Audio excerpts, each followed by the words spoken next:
Abigail Williams enters the courtroom with several other girls. Danforth asks Abigail if it is true what Mary Warren has said, that the girls were lying to the court about seeing spirits. Abigail denies there is any truth in it.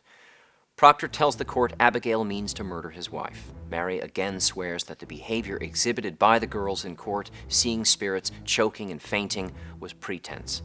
The court asks Mary to prove her story by pretending to faint again, but she cannot.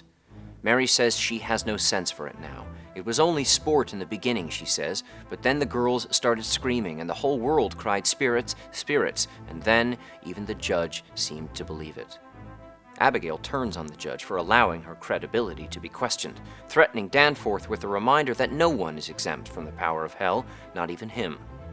Abigail pretends to see Mary Warren's spirit and is crying to the heavens for help when John Proctor snaps.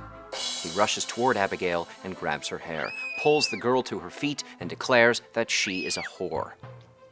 Proctor is overcome with shame and emotion when he recounts the story of his lust. It happened 8 months before, he reveals, on the last night of my joy.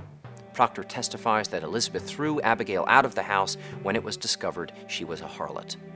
John insists Abigail's accusations amount to nothing more than the vengeance of a whore.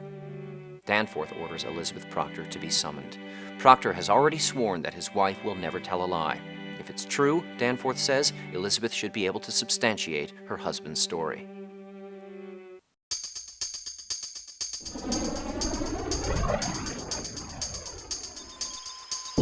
This is the most dramatic scene of the play, as a series of devastating truths are finally revealed.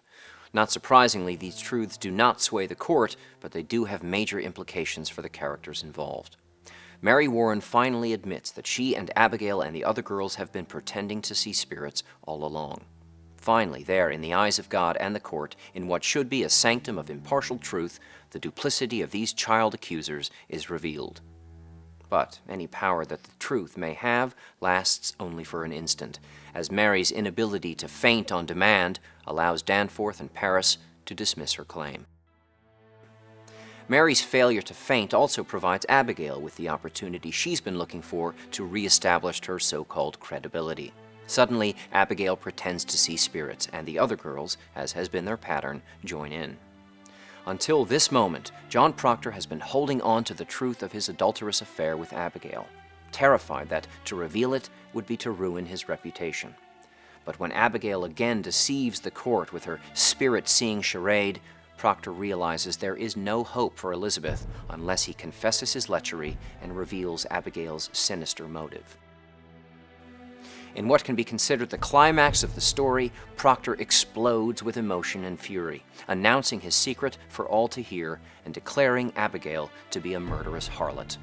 Finally, it seems, the court is silenced and is moved to listen to reason. The fate of the proceedings, and in a larger sense, the fate of the community, rests on Elizabeth's confirmation of Proctor's story.